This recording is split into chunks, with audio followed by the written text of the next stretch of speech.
आपने उस पे रूबरू होने का मौका दिया। और आज का जो असली युवा है, जो मैं समझता हूं कि 12th और बीए के आसपास जब तक वो पहुंचता है, उसके दिमाग में आज के दौर में, क्योंकि मिस इन्फॉर्मेशन का ये दौर है, लेकिन साथ साथ ये भी सच है कि इस दौर में आपके पास कम्युनिकेशन का जो रेवोल्यूशन हुआ है, आपके पास इंफॉर्मेशन बहुत है। हमारे दौर में और आपके दौर में एक बेसिक फर्क ये है कि जब हम लोग आपकी उम्र में थे तो हमारे पास रिसोर्सेज नहीं थे, और इंफॉर्मेशन के ऊपर कुछ लोगों का कब्जा था, वो उसको कैप्चर उन्होंने कर रखा था।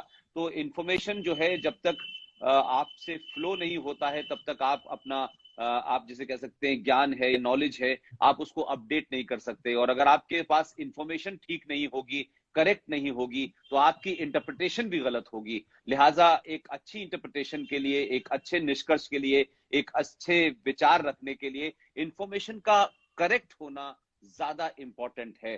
ज्यादातर हमने देखा है कि लोग ट्रुथ को फैक्ट मान लेते हैं, और ट्रुथ जरूरी नहीं है कि ट्रुथ जो है वो फैक्ट भी हो। फैक्ट जो होता है वो ट्रुथ नहीं होता, हो सकता है, लेकिन ट्रुथ फैक्ट नहीं होता। ये छोटी छोटी चीजें हमारे दौर में शायद इसलिए नहीं थी कि ना तो इंटरनेट था, और ना ही कोई बहुत ज्यादा टेलीविजन का भी दौर नहीं था हमारे आपके दौर में। तो और आज तो घर घर टेलीविजन है, घर घर मोबाइल है। तो हम छोटी सी छोटी इंफॉर्मेशन के लिए किताबों के ऊपर डिपेंड रहते थे। और उस जमाने पॉकेट मनी भी कोई, मेरा ख्याल है कि 2 रुपए या 50 पैसे या 1 रुपया पॉकेट मनी मिलती थी, तो उसमें वो किताबें नहीं खरीदी जा सकती थी। तो इसलिए बहुत सारी इंफॉर्मेशन, कुछ एक एजेंडे के तहत हिस्टोरियंस ने, जो पॉलिटिकल पार्टीज के बहुत क्लोज थे, जो गवर्नमेंट के बहुत क्लोज थे, जो गवर्नमेंट के बहुत सारे जो जिसको कह सकते हैं कि ल्योर करती है पावर, जो आपको कि कहीं का चेयरमैन बना दिया, कहीं का गवर्नर बना दिया। तो इस तरीके के लोगों ने इतिहास लिखा, और इतिहास को उन्होंने उस वक्त की जो सत्ता में लोग थे उनको सूट जो करता था, उस तरीके के इंटरप्रिटेशन दिए उन्होंने। और इसमें मैं कहता हूं कि उस वक्त के लोगों ने जो ट्रुथ बताया वो फैक्ट नहीं था। तो आज और मेरे और आपके सामने, या आज के युवाओं के सामने, जो सबसे बड़ी ताकत है कि आज ना अपने आप को फादर के ऊपर, ना आपको अपने बड़े ब्रदर के ऊपर, ना टीचर के ऊपर बहुत डिपेंड होना है। आज इंफॉर्मेशन पूरी दुनिया से आपके पास आ रही है, और आपके पास वैरायटी ऑफ चीजें हैं जिससे आप अपनी इंफॉर्मेशन को कितनी करेक्ट है, कितनी फैक्चुअल है, ये आप उसको दोबारा से चेक कर सकते हैं। लिहाजा मैं अपनी बात रखने से पहले, क्योंकि आज जो आपने टॉपिक रखा है, our youth responsibility for our culture, religion and nation, तो मैं आज के युवा जो मुझे देख रहे हैं, जो सुन रहे हैं, मेरी उनसे पहली सिर्फ दरखास्त यह है कि मैं आपके सामने कुछ किताबें दिखाऊंगा, कुछ किताबों के नाम बताऊंगा, और आप इन किताबों को या तो पढ़ी होगी आपने, या आपके सामने से नहीं गुजरी होगी, इसलिए कि जो पुराने लोग थे, जिन लोगों ने उस पूरी घटना को अपने सामने देखा, आज जब आप उसे देखेंगे तो आपको लगेगा जिन लोगों ने इन सबको देखा उनका लिखा हुआ ज्यादा इंपॉर्टेंट है। आज औरंगजेब के बारे में बताया जाता है महान है, तो औरंगजेब कैसा था ये तो रोमिला थापर को देखने गई नहीं थी, ना तो इरफान हबीब के जमाने में था। तो आपने अपने इमेजिनेशन और उस वक्त के हालात की वजह से उसको महान बता दिया, अकबर को महान बता दिया, बाबर को महान बता दिया। लेकिन मैं ये मानता हूं कि आज के युवा को अगर आप फैक्चुअली करेक्ट कर दें, रेफरेंसेस के साथ कर दें, लॉजिक के साथ कर दें, तो आज का युवा जो अपने आप को, कभी कभी उसको लगता है कि उसको सब कुछ मालूम है, लेकिन उसको लगता है उसे कुछ भी नहीं पता है। मैं मानता हूं कि इंफॉर्मेशन के इस दौर में अगर करेक्ट इंफॉर्मेशन आप युवा को दे दें, तो ये युवा, जितने भी आपने चीजें लिखी हैं कि युवा की रिस्पॉन्सिबिलिटी क्या है, हमारा कल्चर क्या है, और नेशन क्या है, इस सब्जेक्ट में जो आपने दिया है उसमें एक बेसिक जो है फ्लॉ है, और वो फ्लॉ ये है कि मैं उसको टेक्निकली और आप कह सकते हैं कि एकेडमिकली उसे गलत साबित करता हूं मैं। और ये बात अपने आप में कहता, आपने जब ये लिखा कि your our youth responsibility for our culture, religion and nation, there is a lot of difference between a religion and a dharma. Religion is a translation of mazhab. मजहब और रिलीजन जो है वो कोई, उसका एक पैगंबर होता है, वो कभी पैदा होता है, उसका कोई किताब होती है, उसमें डूज और डोंट डूज लिखे होते हैं। जी जी लेकिन धर्म क्या होता है? धर्म होता है आपकी ड्यूटी, आपका कर्तव्य। जैसे आप एक युवा हैं तो आपका राष्ट्र के प्रति कोई कर्तव्य है, आपका अपने माता और पिता के प्रति भी कोई कर्तव्य है, आपका अपनी बहन के प्रति भी कोई कर्तव्य है, परिवार के प्रति कोई कर्तव्य है, समाज के प्रति कोई कर्तव्य है। उस कर्तव्य को धर्म कहते हैं। जी इसलिए रिलीजन, भारतीय जो पूरी हमारी पद्धति है उसमें रिलीजन कोई चीज ही नहीं है। ये जी रिलीजन जितने भी थे ये भारत भूमि में बाहर से आए। भारत भूमि सिर्फ धर्म की भूमि थी। धर्म का मतलब ये भी है कि अगर कोई इमिग्रेंट्स, कोई शरणार्थी बाहर से आया है और उसके साथ किसी ने बुरा भला किया है, तो हमारे जो परंपराएं हैं हमारी, उसके अंदर लिखा है कि उसके साथ कैसा सलूक करना चाहिए, उसको हम कैसे अपने देश में जगह दें।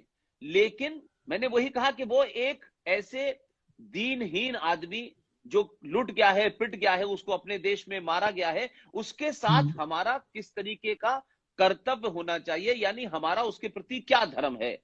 लेकिन पिछले जी काफी समय से राजनीतिक दलों ने अपनी सुविधा के लिए दुनिया के सबसे पुराने धर्म, दुनिया का जो सबसे पुराना धर्म है, और ये धर्म किसी कोई ये क्लेम करे कि ये हिंदू इसको का है, ये मैं नहीं मानता। क्योंकि ड्यूटी और धर्म जो है वो कोई भी मान सकता है, वो वही में कहलाएगा। इसलिए हजारों हजारों साल पहले न कोई मजहब था, न कोई रिलीजन था। हजारों हजारों साल पहले सिर्फ सनातन था। अब सनातन सनातन। को जब लोग देखते हैं तो उसको भी बहुत स्मॉल ब्रैकेट में कर देते हैं। तो मैं मानता हूं कि सनातन है क्या? सनातन शुद्ध रूप से साइंस पर आधारित एक ज्ञान है जिसे हम सनातन कहते हैं। अब उस सनातन बे- में यह बताया गया कि आज भी, आज के दौर में भी, 2020 में भी हमारे यहां किसी की भी जब मृत्यु हो जाती है तो हमारे यहां यह कहा जाता है कि फला फला की मृत्यु हुई, उनको आज पंचतंत्र में विलीन कर दिया गया। ये पांच तत्व क्या है? ये पांच तत्व प्रकृति का हिस्सा है। उसमें पांच तत्वों के अंदर जल है, वायु है, अग्नि है, आकाश है और सूर्य है।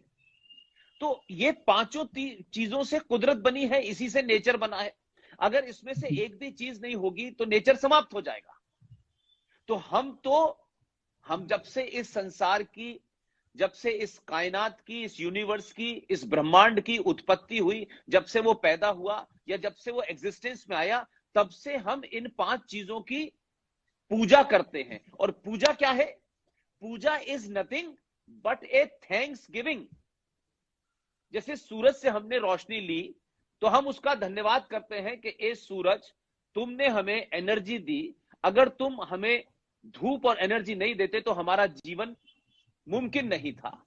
हम पर्यावरण को, पीपल के पेड़ को पूजा के तौर पे, सिंबल के तौर पे हम उसकी पूजा करते हैं। लेकिन ये पूजा का मतलब वो पूजा नहीं है कि हम कोई उसमें कर्म कांड कर रहे हैं। इस पूजा का मतलब है कि हे पीपल, जो तुम हमें 24 घंटे ऑक्सीजन देते हो, हम तुम्हारे प्रति कृतज्ञ हैं, थैंक्स करते हैं, तुम्हारा शुक्रिया करना चाहते हैं। तो हमारे पूर्वजों ने पीपल से पर्यावरण, सूरज, और फिर उसके बाद आया क्या? जल। तो जल क्या है? जल नदी देती है। तो हमने कहा गंगा मां।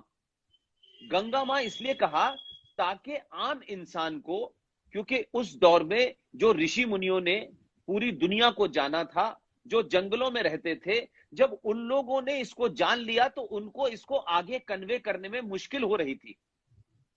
तो आप हमेशा ध्यान रखें कि जब भी कोई हम नई बात किसी को लाते हैं, जैसे आज की जनरेशन जब मोबाइल को अपनी उंगलियों पे घुमाती है, लैपटॉप को घुमाती है, तो मेरे दौर के लोग भी शायद लैपटॉप के बारे में या मोबाइल के बारे में उतनी तेजी से नहीं जान पाते जितनी तेजी से आप जानते हैं। क्योंकि ये आपके दौर का खिलौना है, हमारे दौर का खिलौना नहीं है। हमको उसमें नंबर मिला दिया, फोन कर लिया, एक आध व्हाट्सअप हो गया, बाकी चीजें नहीं पता मुझे। ये जो आप मुझसे आज इंस्टाग्राम पे बात कर रहे हैं, ये भी मैंने अपने बेटे से करवाया है, इसलिए मुझे पता है, बाकी मुझे नहीं पता।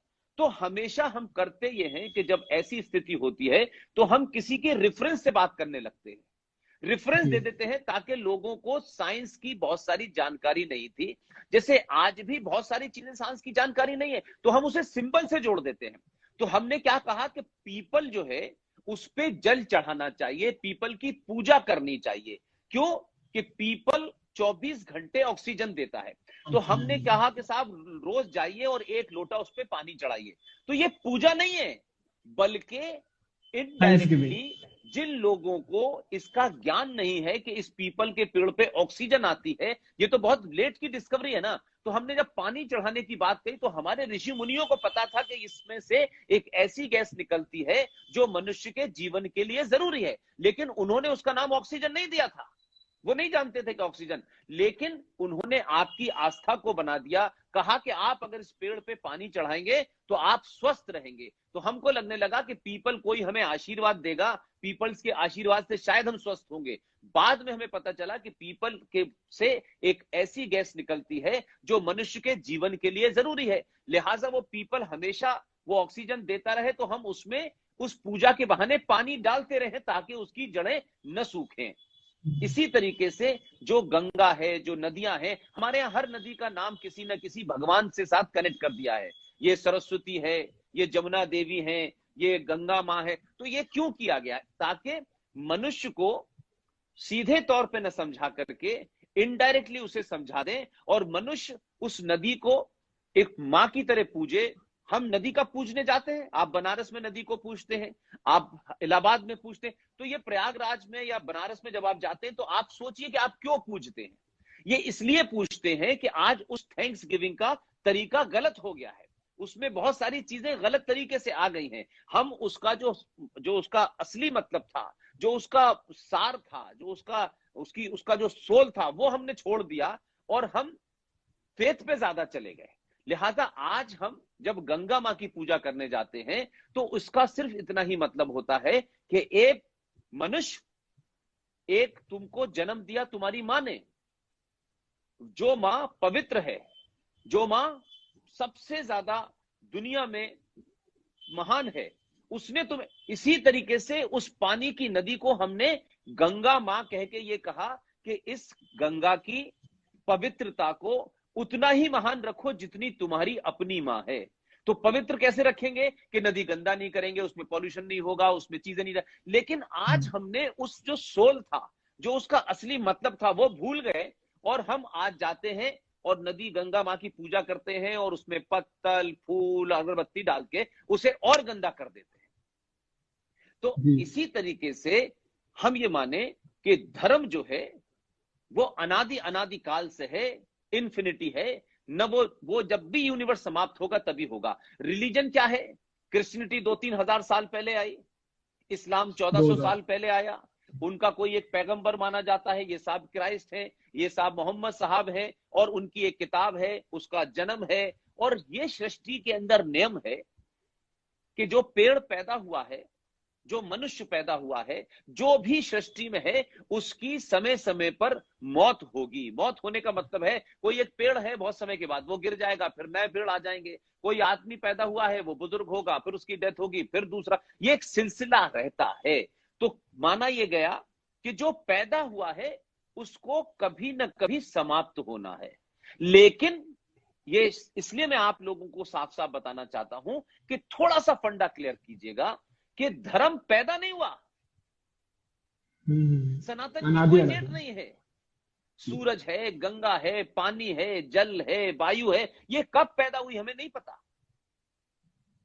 तो जब ये पैदा नहीं हुई तो इसके मरने का भी समय नहीं आएगा। इसलिए जितने भी मजहब हैं, वो बहुत सारे मजहब बीच बीच में आते रहते हैं और समाप्त हो जाते हैं। अकबर ने भी एक मजहब चलाया था, दीन इलाही, वो समाप्त हो गया, और नए नए मजहब निकलते रहते हैं। इसलिए रिलीजन का हिंदी में ट्रांसलेशन जो है वो धर्म नहीं है, पंथ है।